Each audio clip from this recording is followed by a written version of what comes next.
السلام علیکم ناظرین۔ اعتزاز احسن نے اپنی زندگی خطرے میں ڈال کر عمران خان کے خلاف ہونے والی تمام سازش میڈیا پر رکھ دی اور جرنیلوں کے گندے راج کا پردہ فاش کر دیا۔ اعتزاز احسن نے میڈیا کو بتایا کہ ڈونلڈ لو نے سائفر میں کیسے پاکستان کو دھمکیاں دی، وہ نہ صرف دھمکی دی بلکہ سائفر میں گالیاں بھی دی۔ اعتزاز احسن کی اس ویڈیو سے ان کی زندگی کو بہت بڑا خطرہ لاحق ہو گیا ہے۔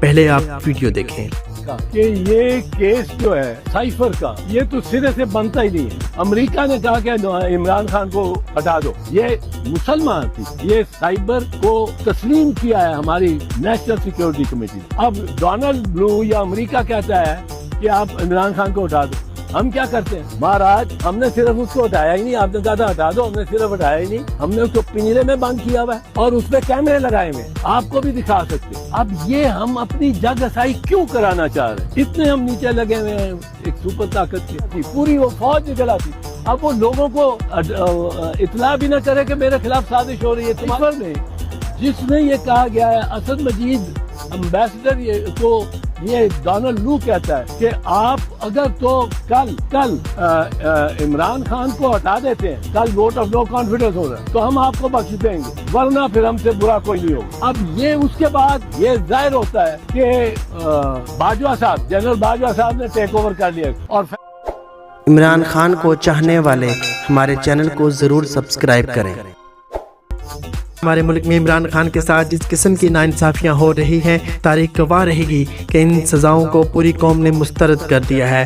ہم آج پریشان نہیں ہیں کیونکہ ہم جانتے ہیں کہ آنے والے وقت میں ان کے یہ ظالمانہ فیصلے ان کی اپنی گردنوں کے پھندے بنیں گے، لیکن افسوس صرف اپنے عدالتی نظام پر ہے۔ ہمارے عدالتی نظام نے ایک بار پھر ظلم کا ساتھ دیتے ہوئے عمران خان کو سائفر توشہ خانہ اور عدت نکاح کیس میں ظالمانہ اور ناانصاف فیصلے سنائے۔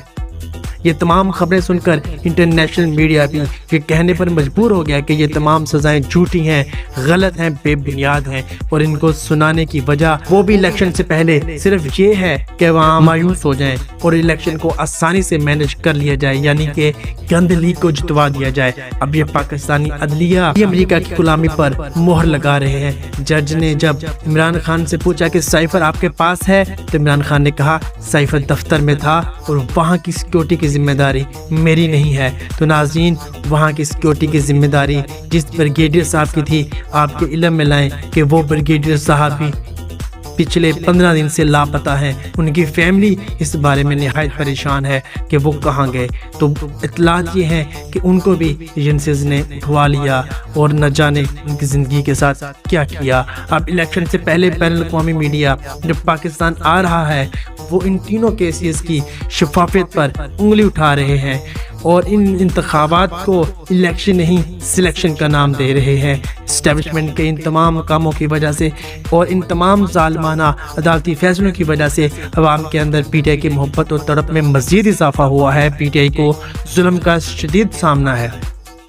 عالمی میڈیا کے ذریعے پوری دنیا دیکھ رہی ہے کہ آج سے پہلے پاکستانی عدلیہ اتنی ننگی نہیں ہوئی تھی اور نہ ان کی بوٹ پالشوں کو ان کی اوقات دکھائی۔ اس بار تو بوٹ خود پھٹ گئے ہیں، ان کی سلائی کرنے پر مجبور ہیں، تو کبھی پیچھے سے پھٹ جاتے ہیں تو کبھی آگے سے پھٹ جاتے ہیں، کبھی ان کے تلوے اتر جاتے ہیں، بار بار سلائی کرنی پڑتی ہے ان بوٹوں کو۔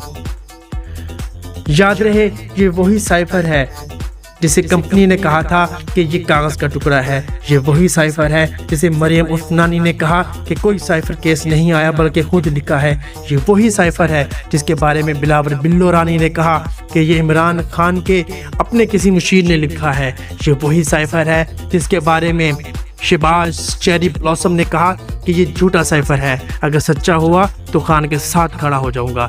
یہ وہی سائفر ہے جو خان نے تحقیقات کے لیے سپریم کورٹ تو بھیجا لیکن آج تک اس پر تحقیقات شروع نہ ہو سکیں۔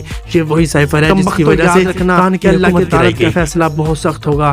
عمران خان کے حوصلے بہت بلند ہیں، ان کو یقین ہے کہ عوام ان سارے ظلم کا بدلہ 8 فروری کو اپنے ووٹ کے ذریعے ضرور لے گی۔ ہم نے نکلنا ہے، ووٹ دینا ہے عمران خان کو اور ظلم کا بدلہ ووٹ سے لینا ہے۔ اگر آج ہم نہ نکلے تو ہماری آنے والی نسلیں اپنی ساری زندگی انہی کی غلامی میں گزار دیں گے۔